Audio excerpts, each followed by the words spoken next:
Hello everyone, welcome to Sreeja kitchen. ఈరోజు వీడియోలో వంకాయ మసాలా కూర, గుత్తి వంకాయ కూర అనమాట. చాలా చాలా టేస్టీగా ఉంటుంది. బగారన్నంలో కానీ నార్మల్ వైట్ రైస్లో కానీ సూపర్ టేస్టీగా ఉంటుంది. ఈ కర్రీ ఒక్కసారి చేసి పెట్టుకుంటే చాలు, 2-3 రోజుల వరకు నిలువ ఉంటుంది అనమాట. టేస్ట్ ఇంకా పెరుగుతూ ఉంటుంది కానీ తగ్గదు, అంత బాగుంటుంది. సో ఈ కర్రీని చేసుకోవడానికి ఇక్కడ నేను ఒక 1/2 kg వంకాయలు తీసుకున్నాను. వాటిని శుభ్రంగా కడిగేసి ఇట్లా 4 భాగాలుగా కట్ చేయాలి. సో లోపల పుచ్చులు అనేటివి ఏం లేకుండా చూసుకోవాలన్నమాట. అన్నీ కడిగేసి పక్కన పెట్టేసుకోవాలి. ఇప్పుడు దీంట్లోకి మసాలా, ధనియాలు, జీలకర్ర, కొన్ని మెంతులు వేసి వేయించుకోవాలి. ఈ పొడిని మనము కొంచెం మసాలాలో వేసుకోవాలి, కొంచెం పక్కన పెట్టుకోవాలన్నమాట. ఆ పొడి వల్లనే టేస్ట్ అనేది కర్రీకి చాలా బాగా వస్తుంది. ఇప్పుడు అదే కడాయిలోకి ఒక 2 స్పూన్ల వరకు పల్లీలు, ఇంకో 2 స్పూన్లు నువ్వులు కూడా వేసి వేయించుకోవాలి. ఫస్ట్ పల్లీలు వేగిన తర్వాత నువ్వులు వేసుకోవాలి. వాటిని పక్కన పెట్టేసుకొని ఇప్పుడు ఆనియన్ ఒకటి సన్నగా అట్లా కట్ చేసుకొని కొంచెం బ్రౌన్గా అయిన తర్వాత దాంట్లోకి అల్లం ఎల్లిగడ్డ, ఇంకా కొంచెం పచ్చి కొబ్బరి వేస్తున్నాను నేను. ఈ కొబ్బరి వేయాల్సిన అవసరం లేదు, జస్ట్ అట్లా కొంచెం దాంట్లో కలిపేసి పక్కన పెట్టేసుకోవాలి ఒక ప్లేట్లు వేసుకొని. ఇప్పుడు ఆయిల్ పోసేసుకోవాలి, కొంచెం ఎక్కువనే పడుతుంది ఒకటే మసాలాకి. దాంట్లోకి గరం మసాలా వేసుకోవాలి, ఒక బగారాకు, ఇంకా పత్తరకాయ పూలు ఉంటుంది అది, కొంచెం సాజీర వేసేసుకొని వంకాయలు వేసేసుకొని మంచిగా అట్లా వేయించుకోవాలన్నమాట. ఇవి కొంచెం వేగాలి. ఈ వేగలోపు ఇక్కడ మసాలాలు గ్రైండ్ చేసుకోవాలి. ఫస్ట్ ధనియాలు, జీలకర్ర, మెంతుల పొడి వాటిని గ్రైండ్ చేసుకొని ఆ పొడిని పక్కన పెట్టేసుకోవాలి. ఆ పొడి అనేది మిక్సీ జార్లో ఇంకొంచెం అట్లనే ఉందన్నమాట. ఇప్పుడు పల్లీలు, నువ్వులు, కొబ్బరి, ఇంకా కొంచెం చింతపండు, ఒక టమాటా కూడా వేసుకొని మెత్తగా కొంచెం వాటర్ పోసుకుంటూ అట్లా గ్రైండ్ చేసేసుకొని పక్కన పెట్టుకోవాలి. ఇప్పుడు వంకాయలు కూడా మంచి ఇట్లా వేగినాయి కదా, ఈ వేగిన వాటిని ప్లేట్లోకి తీసి పక్కన పెట్టాలి.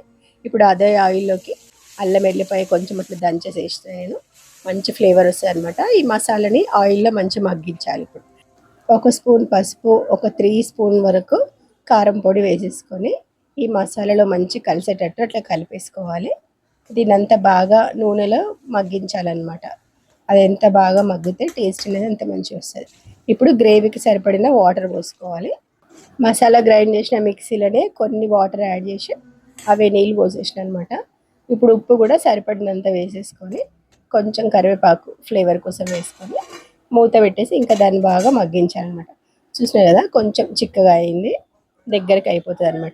సో ఇప్పుడు మనం పక్కన పెట్టుకున్న వంకాయలు ఉన్నాయి కదా ఫ్రై చేసినవి, వీటిని వేసేసుకోవాలి. ఈ వంకాయలని వీటిలో ఈ మసాలాలో ఒక 10 నిమిషాలు మగ్గించాలన్నమాట. అంటే సిమ్లోనే పెట్టేసి ఉడికిస్తే వంకాయలు ఇంకొంచెం ఆ మసాలాని ఇట్లా మంచిగా అబ్జర్వ్ చేసుకొని టేస్టీగా వస్తాయి అన్నమాట. సో ఇప్పుడు మూత పెట్టేసి మనం ఇంకొక 10 నిమిషాలు సిమ్లో పెట్టేసినామంటే మనకి వంకాయలు అనేటివి మసాలాలో మంచిగా మగ్గిపోతాయి అనమాట. కూర కూడా మంచి టేస్టీగా అవుతుంది. సో ఇక్కడైతే చూసినా కదా, ఇప్పుడు లాస్ట్లో ధనియాలు, జీలకర్ర, మెంతుల పొడి ఉంది కదా, దాన్ని వేసేసుకోవాలి. ఫ్లేవర్ చాలా బాగుంటుంది అనమాట ఇట్లా లాస్ట్లో వేసుకుంటే. కొంచెం కొత్తిమీర కూడా వేసేసుకొని కలిపేసుకోవాలి. ఎంతో టేస్టీగా మనకి వంకాయ మసాలా కర్రీ అయితే ఇట్లా రెడీ అయిపోతుంది. ఈ కూర మనకి 2-3 రోజుల వరకు నిలువ ఉంటుంది. ఎంత నిలువ ఉంటే అంత టేస్టీగా ఉంటుంది అనమాట. మీరు తప్పకుండా ఇట్లా ట్రై చేయండి. ఒక్కొక్కరు ఒక్కోలా చేస్తుంటారు కానీ ఒక్కసారి ఈ విధంగా ట్రై చేయండి, చాలా బాగా వస్తుంది అనమాట. ఈ కర్రీ మనం ఇంట్లో చిన్న చిన్న పార్టీ ఫంక్షన్స్ అట్లా అప్పుడు చేసుకోవచ్చు. సో మరి ఈ వంకాయ మసాలా కూర రెసిపీ నచ్చితే మీరు కూడా తప్పకుండా ట్రై చేయండి. అండ్ వీడియో నచ్చితే కనుక లైక్ చేసి షేర్ చేసేయండి, హైప్ చేయండి. ఫస్ట్ టైం నా ఛానల్ని చూసిన వాళ్ళు సబ్స్క్రైబ్ కూడా చేసుకొని పక్కనున్న బెల్ ఐకాన్ కూడా యాక్టివేట్ చేసేసుకోండి. నోటిఫికేషన్స్ మీకు వస్తాయి అన్నమాట.